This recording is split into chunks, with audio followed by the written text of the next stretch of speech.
Buenas noches, ¿cómo están? Nuevamente nos volvemos a reencontrar en este espacio de aprendizaje del libro Tania. Estamos en nuestra clase número 11 y en el capítulo número 3, puntualmente en la segunda clase. La clase anterior, la semana pasada, hablamos sobre las fuerzas del alma, ya que en el primer capítulo y en el segundo capítulo hablamos sobre la esencia del alma, el alma animal y el alma divina. En el capítulo 3, el Alter Rebbe empieza a explicarnos cuáles son las fuerzas del alma. De alguna forma, es como decir, ¿con qué herramientas cuento para esta vida? ¿Cuáles son las herramientas por el cual puedo cumplir mi misión en este mundo? Y dijimos que el alma realmente y sus herramientas las podemos dividir en dos grandes mundos. La parte intelectual de la persona y la parte emocional de la persona. Y puntualmente dentro de la parte intelectual tenemos 3 fuerzas del alma y de la parte emocional tenemos 7 fuerzas del alma. Y dijimos que el intelecto es la madre, o los padres, mejor dicho, papá y mamá, de las emociones. Porque de acuerdo al intelecto son las emociones. Por eso vemos que en un chico donde su intelecto está en un proceso de desarrollo, entonces sus emociones están muy marcadas, a diferencia de un adulto donde las emociones ya están más controladas y apaciguadas. Estamos puntualmente hablando sobre las fuerzas intelectuales y ya explicamos la primera fuerza intelectual, que es la fuerza de Jochma, que es ese momento donde la persona pasa del no entender al entender. Hoy vamos a hablar sobre la segunda fuerza del alma y si Dios quiere quizás vamos a llegar a la tercera fuerza del alma, la parte intelectual completa de la persona. Pero antes, como siempre, les voy a compartir aquí en los comentarios para que puedan seguir el libro Tania de adentro, y yo lo tengo acá en su libro de editorial Keot, que les recomiendo comprarlo, ingresar en la página de Keot Sudamericana y poder comprar el libro para tenerlo en la biblioteca. Estamos donde dice la explicación del tema es la siguiente. Y leo los primeros 3 renglones que ya lo vimos en la clase anterior, pero simplemente para entrar en el tema. Dice así: aquella facultad intelectual del alma racional que concibe primero cualquier tema recibe la denominación de Jochma, palabra compuesta por otros 2, que es Koachma. Si Jochma lo damos vuelta, forma la palabra Koachma, que significa el potencial de qué es, porque todavía en ese nivel de Jochma no podemos de alguna forma agarrar a la idea. La vemos, pero no la podemos agarrar.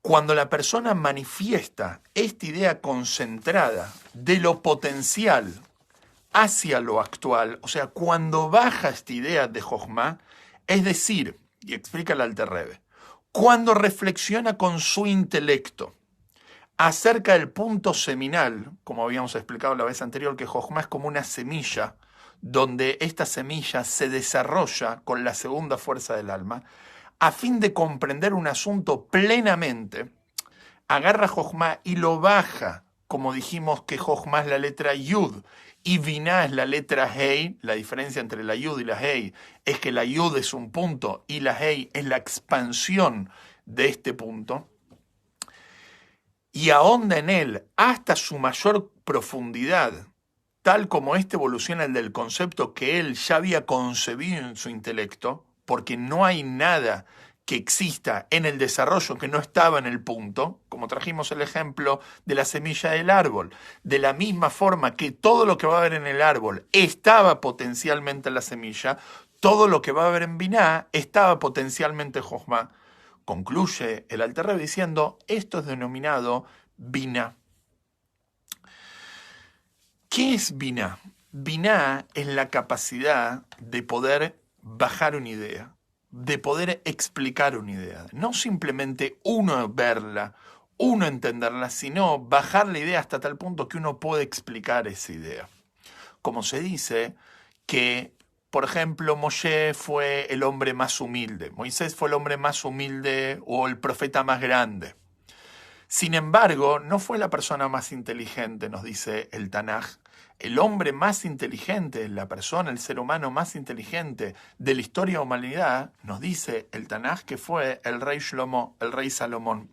¿Y en qué radicaba su sabiduría? Conocemos todas las historias, la famosa historia, la más famosa de todas, es las dos madres con un hijo que se había muerto y una decía es mi hijo, la otra decía es mi hijo. Eso está en el Talmud, en el Tratado Talmúdico de Makot. Interesante la historia.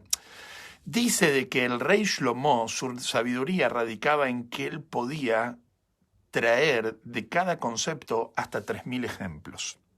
¿Qué significa traer 3.000 ejemplos de un concepto? ¿Vieron cuando uno explica algo y hay alguien que no lo entiende? Entonces uno dice, bueno, ¿sabes qué? Te voy a traer un ejemplo de esto. Y uno le trae un ejemplo. Ahora imagínense que en ese lugar donde uno está enseñando hay 3.000 personas, por ejemplo. Y de las 3.000 personas, cada uno tiene una capacidad diferente. Está el que entiende con el primer ejemplo. Está el que no entiende con el primer ejemplo, pero entiende con el segundo ejemplo. Y así sucesivamente hasta que hay un último que entiende recién del ejemplo con el ejemplo número 3.000. El rey Salomón, el rey Shlomo, podía bajar el concepto hasta 3.000 niveles. Eso es una capacidad impresionante.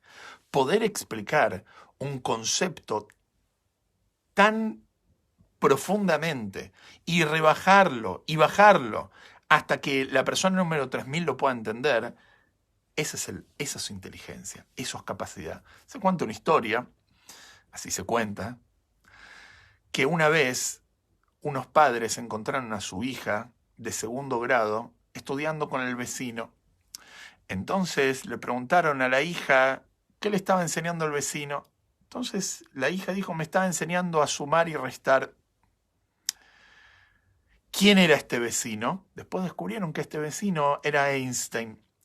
¿Cuál es la grandeza de Einstein? La grandeza de Einstein, uno puede decir, está en su teoría de la relatividad, por ejemplo. ¿Cuál es la grandeza de Einstein? La grandeza de Einstein es que él podía sentarse con una nena de segundo grado y explicarle en su idioma lo que es sumar y restar. Eso realmente es el concepto de Binah. Binah es poder bajar una idea hasta que la otra persona lo pueda entender con su capacidad. Y realmente no solamente se refiere al otro, sino que a uno mismo. Uno mismo también tiene que hacer ese proceso de Binah. Y esto lo vemos nosotros, con nosotros mismos y con nuestros compañeros. Dentro de nosotros hay gente que es rápida en entender un concepto, pero no tiene profundidad. Y hay gente que quizás le cuesta más entender el concepto en un principio, pero tiene mucha profundidad. Puede encontrar todos los detalles con respecto a eso. Y esa es la diferencia entre una persona que tiene más desarrollado la capacidad de Jochma y el que tiene más desarrollado la capacidad de Binah. No es lo mismo. Entonces esto es lo que está diciendo acá. Jochma es el punto, vuelvo a repetir, y Binah es el desarrollo de ese punto en todos los detalles. Si podría traer un ejemplo, no sé si es correcto, Jochma podría ser un arquitecto y Binah podría ser un diseñador de interiores. Jochma ve el proyecto. Binah ya ve qué poner en cada detalle de los departamentos. A veces esto se lo compara con lo que es la parte masculina de la persona y la parte femenina de la persona. Normalmente la parte masculina es más de mirar las cosas puntualmente. No ve tan detalle, ve el concepto lo ve superficial. La parte femenina está más en los detalles. La parte femenina está más en ahondar en cada detalle y detalle. Y esto lo vemos mucho en general en los hombres y las mujeres. La diferencia en general, aunque no podemos generalizar, pero normalmente se ve que los hombres somos más superficiales, de ver las cosas en su sentido superficial, ver la imagen entera de lo que queremos analizar, y la mujer está más en los detalles. Sigo leyendo. Ellos, Jochma y Binah, son los mismísimos padre y madre, dice el Alter Rebbe, como habíamos explicado la vez anterior, que hacen nacer el amor a Dios y el temor en hebreo, ira, lo traen entre paréntesis, y el miedo, pajad, hacia él. ¿Por qué? Porque acá estamos hablando de todo lo que tiene que ver entre la persona y su relación con el Creador y la relación con Dios. Entonces, cuando la persona utiliza su capacidad de entender una idea con Jochma y de desarrollar una idea con Binah, entonces esto en lo referente a Dios genera en la persona un amor a Dios y un temor a Dios. ¿Cuál es la diferencia entre temor y miedo? Habíamos explicado que uno era de cerca y el otro de lejos. Pero también en Hasidut está explicado la diferencia entre temor y algo que tiene que ver con algo más profundo que el temor. Normalmente una persona asocia el temor con el miedo. Tengo miedo de algo, tengo miedo al castigo. Sin embargo, el temor, en su sentido profundo, no significa miedo, sino significa respeto. Una persona a veces no comete un pecado no por miedo al castigo, porque la persona que no comete un pecado por miedo al castigo sigue centrando todo el mundo alrededor de él. ¿Por qué él no comete un pecado? Porque él tiene miedo de que lo castiguen. Pero él no está pensando en lo que se espera de él. Él no está pensando en lo que el mundo necesita de él, sino lo que él necesita del mundo. Por cuanto que yo no quiero que me castiguen, no voy a pecar. Es un egocéntrico. Sin embargo, el sentido profundo de por qué la persona no debería transgredir la voluntad de Dios no es por miedo, sino por respeto, porque no da pecar. Cuando una persona, vamos a decir, hay dos personas que no cruzan en rojo el semáforo. Está la persona que no cruza en rojo porque tiene miedo que le hagan una multa. ¿Qué es lo que va a pasar con esa persona? El día que va a saber que no le van a hacer una multa, va a pasar en rojo. El día que sabe que la cámara no está funcionando, que el policía no está en la esquina, va a pasar en rojo.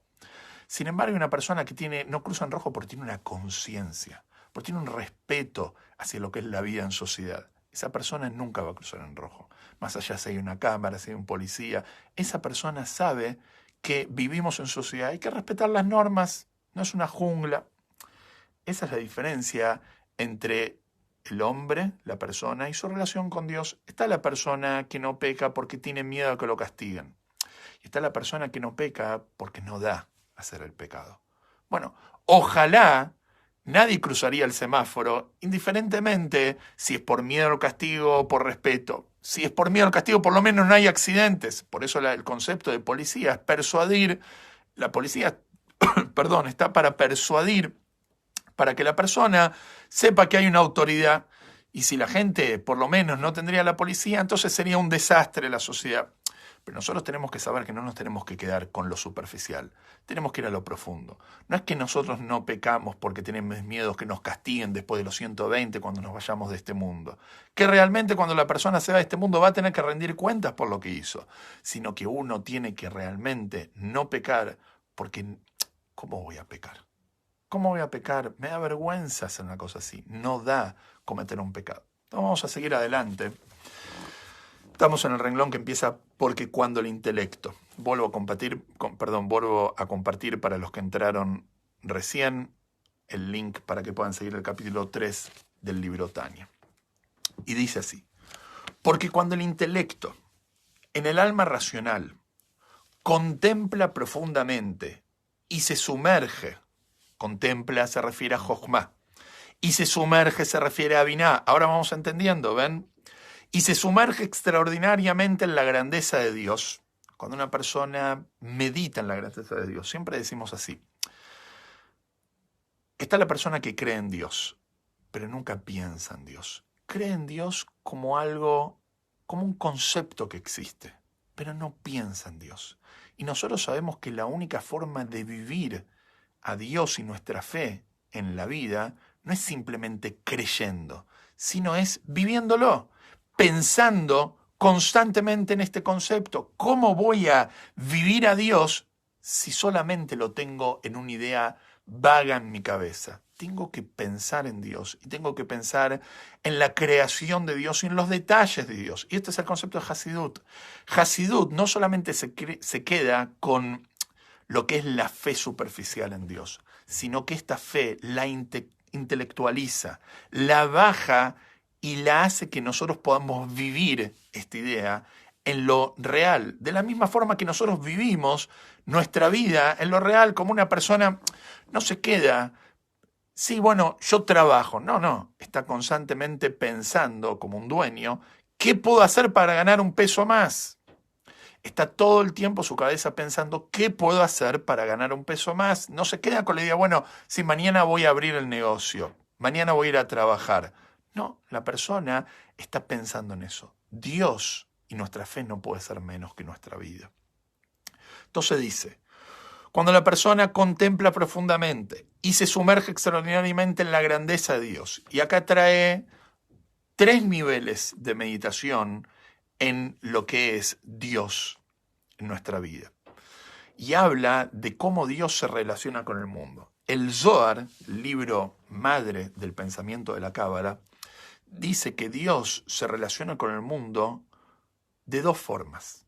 Existe una forma como es, en hebreo se dice, o en arameo, memalé kol almim, que significa que Él llena todos los mundos, y existe una segunda fuerza, o un segundo tipo de relación de Dios con el mundo, se llama sobev kol almim, que Él abarca los mundos.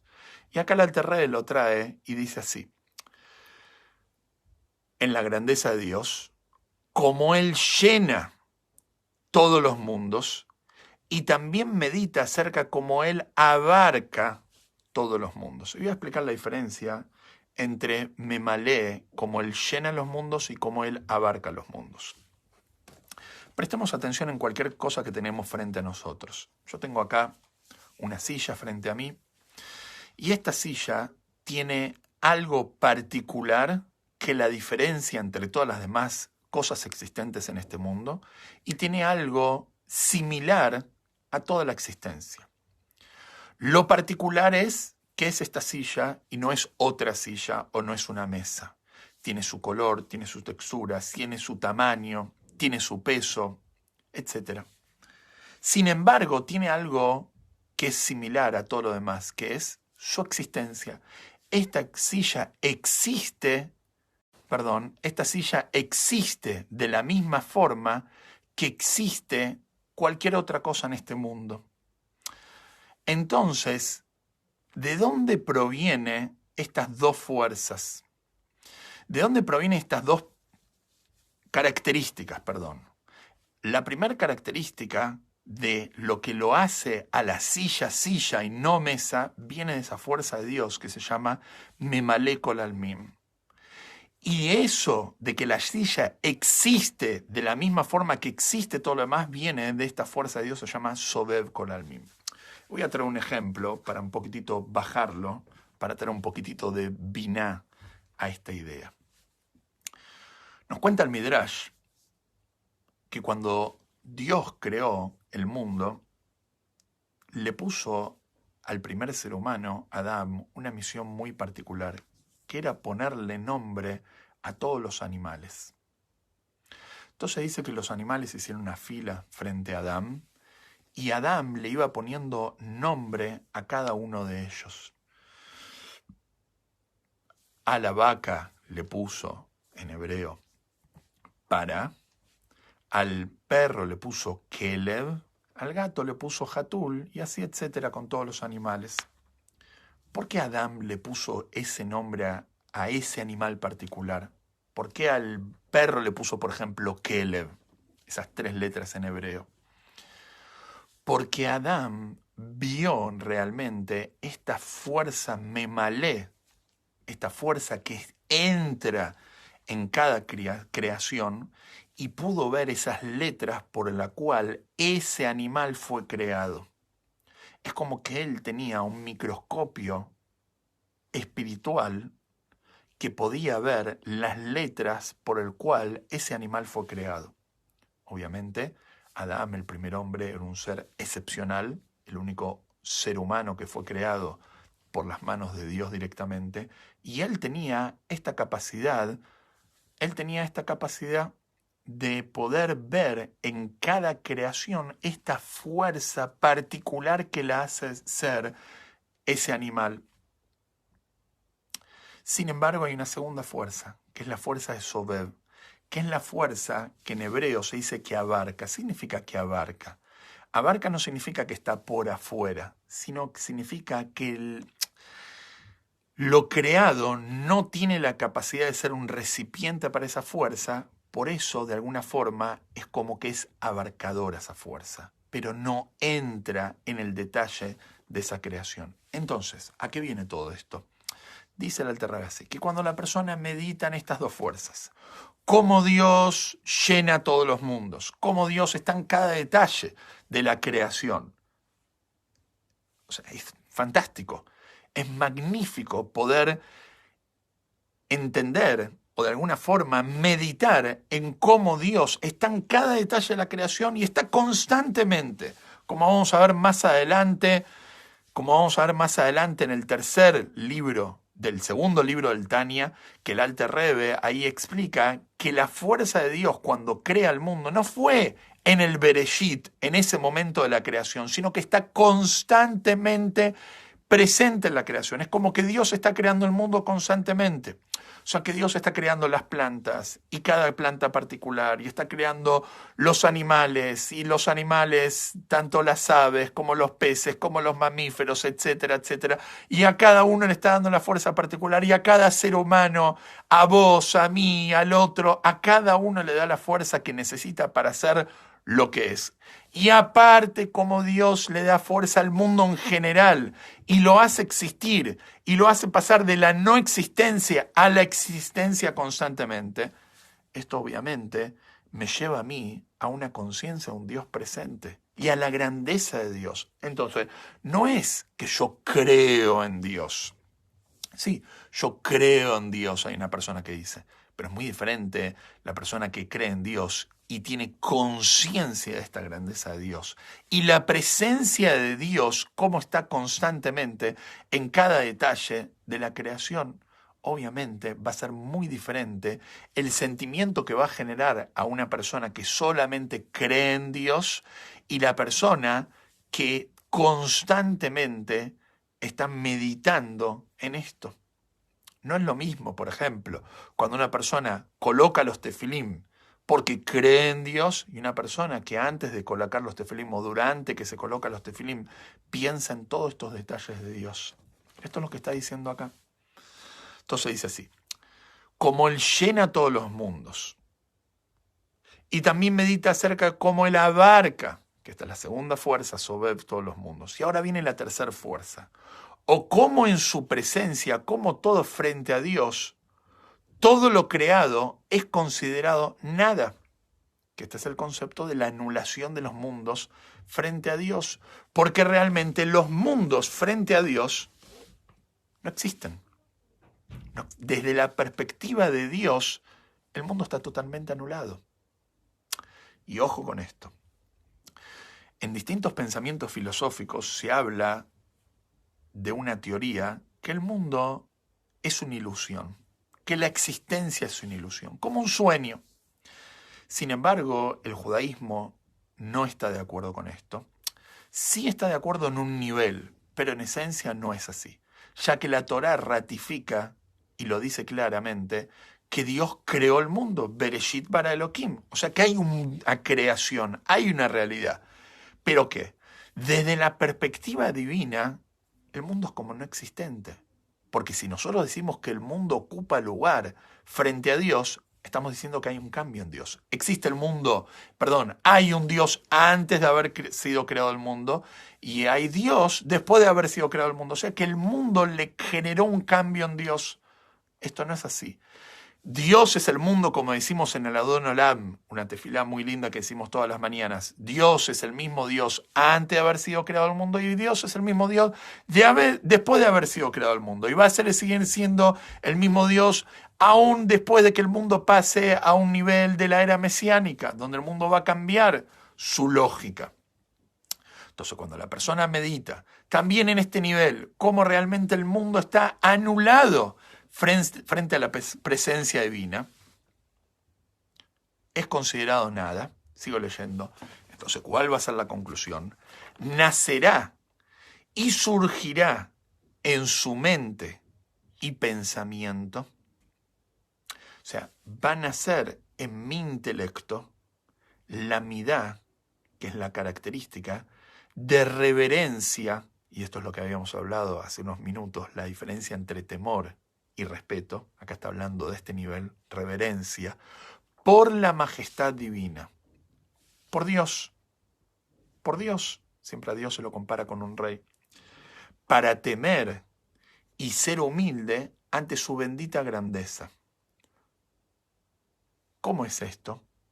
La persona, dice el Talmud, nos cuenta una historia que Rabbi Yohanan ben Zakkai, uno de los sabios más importantes talmúdicos, antes de fallecer, les dejó un legado a sus alumnos y les dijo, ojalá le tengan miedo a Dios como le tienen miedo a otra persona. Entonces los alumnos le dijeron, pero maestro, ¿tan poco debe ser el temor a Dios? Entonces Rabbi Yohanan les dijo así, sepan que cuando una persona está por pecar, mira para todos lados para ver a alguien si lo está mirando. Nadie peca o a nadie le gusta pecar si sabe que lo están mirando. Se avergonzaría. Entonces Rabbi Yohanan dijo, por lo menos uno tendría, ojalá, este respeto a Dios. Porque realmente Dios sí te está mirando. Entonces no importa si hay alguien presente o no hay nadie presente. Dios está ahí presente, como dice el Pirkei Avot, que si la persona tendría conciencia de que hay un ojo que ve, hay un oído que escucha, y todo lo que uno hace está escrito, lo están escribiendo en un libro, entonces nunca pecaría. ¿Sí?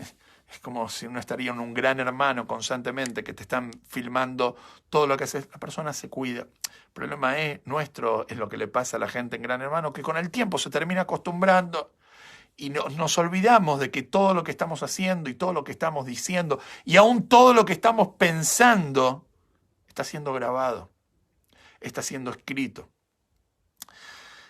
El ejemplo se puede traer, imagínense, uno estaría en su casa y habría un tzadik al lado de uno. Estaría un rebe al lado de uno. No, estaría Moshe al lado de uno. Estaría el rebe al lado de uno. Nunca uno le daría vergüenza a uno cometer un pecado. ¿Por qué? Porque, ¿cómo voy a hacer una cosa así frente a una persona tan especial? Bueno, dice Rabbi Yohanan, ojalá este temor le tendríamos a Dios. Ojalá tendríamos este respeto a Dios, como mínimo. Esto es lo que está diciendo acá. Que cuando la persona medita en estos conceptos y medita en la grandeza de Dios, cómo Él llena los mundos, cómo Él abarca los mundos y cómo todo frente a Dios está anulado este mundo, entonces le tendría que despertar esto, una humildad a la persona ante su bendita grandeza que no tiene fin ni límite. Y también nacerá un miedo a Dios en su corazón. No solamente le tiene que nacer un temor y un respeto intelectual a la persona, sino también en el corazón. También tenemos que bajar este concepto a nuestro sentimiento. Entonces, para ir redondeando, hoy aprendimos sobre la segunda fuerza intelectual del alma, la fuerza de Binah. Que por intermedio de esta fuerza especialmente la persona debe generar un sentimiento hacia Dios y que no solamente Dios sea un concepto abstracto en mi vida, sino que sea algo real, que yo pueda vivir como yo vivo cuando como yo vivo cuando hago un negocio. Como yo tenía un mashpía, un rabino en la yeshiva que decía, conozco muchos alumnos que se quedan durmiendo cuando estudian. No conozco mucha gente, debe haber, pero él dice que él no conocía mucha gente que se queda durmiendo mientras come. ¿Por qué? Porque cuando la persona come algo lo vive. Cuando una persona estudia, y especialmente cuando uno estudia Torah, a veces lo dejamos muy en el abstracto. Hay que bajar los conceptos a nuestra vida. Y esto es por intermedio de esta segunda fuerza del alma que se llama Binah. Si Dios quiere, en nuestro próximo encuentro, el próximo lunes, vamos a hablar sobre la tercera fuerza del alma, esa fuerza que va a bajar mucho más el concepto de nuestra vida terrenal. Que tengamos una excelente semana. Shavua Tov.